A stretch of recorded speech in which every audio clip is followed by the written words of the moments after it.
तांबूस फुटता उधळलाली भूपाळी रामपारी दिशा नाही उजळल्या आल गोकुळ आपुल्या दारी निर्भेळ आणि सकस चवीच गोकुळ लय भारी चव आहे कोल्हापुरी गोकुळ लय भारी गोकुळची दर्जेदार दुग्ध उत्पादने गोकुळ अस्सल चव कोल्हापूरची चव आहे कोल्हापुरी गोकुळ लय भारी लाईव्ह 24 तास न्यूज। कालच बिद्री सहकारी साखर कारखान्यानं 3452 रुपये या ठिकाणी FRPचा दर जाहीर केला आहे।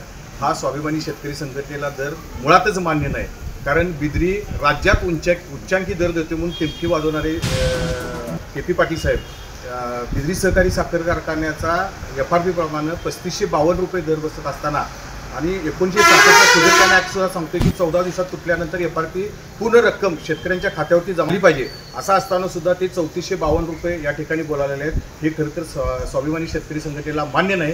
दुसऱ्या बाजूला आम्ही ऊस परिषदेमध्ये 3751 रुपये त्या ठिकाणी पहिली उचल मागितलेली आहे आणि ती पूर्ण अभ्यासपूर्वक मागितलेली आहे। या ठिकाणी 1-2 पावलं मागं पुढं व्हायला तयार आम्ही आहे। त्यासाठी 10 तारीख आम्ही या ठिकाणी अल्टिमेट तुम्हाला दिलेली आहे। 10 तारखेच्या आत तुम्ही आम्हाला योग्य दर द्यावा आणि कारखाना सुरू करावा, आमचं काही या ठिकाणी मत नाही। तत्पूर्वी जर कारखाना सुरू करायचा जर प्रयत्न केला 10 तारखेपर्यंत तुम्ही जर नाही केलं तर स्वाभिमानी शेतकरी संघटना उग्रपणानं या विभागामध्ये आंदोलन केल्याशिवाय राहणार नाही। आणि दुसरी गोष्ट, आम्हाला वर्षभराचा हिशोब या ठिकाणी बिद्रीच्या जनरल सभेमध्ये मांडायचा होता आणि KP पाटील साहेबांनी आधी जाणीवपूर्वक त्या ठिकाणी आम्हाला बोलू दिलं नाही। याच्या पाठीमागचं गुपित काय आहे आणि KP पाटील साहेबांनी आम्हाला ऑडिटर आणि स्वतः बसून तुम्हाला सगळा हिशोब समजावून सांगतो म्हणून सांगितलं आहे। त्या दिवसाची वाट आम्ही या ठिकाणी बघायला लावलेला आहे। KP साहेबांनी तो दिवस सांगावा, आम्ही हिशोब त्या ठिकाणी तुम्हाला मागायला तयार आहे। त्या पद्धतीने तुम्ही आम्हाला या ठिकाणी हिशोब द्यावा। याच्यामध्ये महत्त्वाची गोष्ट आम्ही संघटनेनं एक महत्त्वाच्या मुद्द्यावर लक्ष केंद्रित केलेलं आहे की काटामारी। महाराष्ट्राच्या प्रमुखाने मुख्यमंत्र्यांनी जाहीर केले की काटामारी होते आणि म्हणून मला सर्व कारखान्यांना, विशेषतः बिद्री साखर कारखान्याला एक महत्त्वाचा हे द्यायचा आहे, सूचना द्यायची आहे। त्यांनी कोणत्याही परिस्थितीत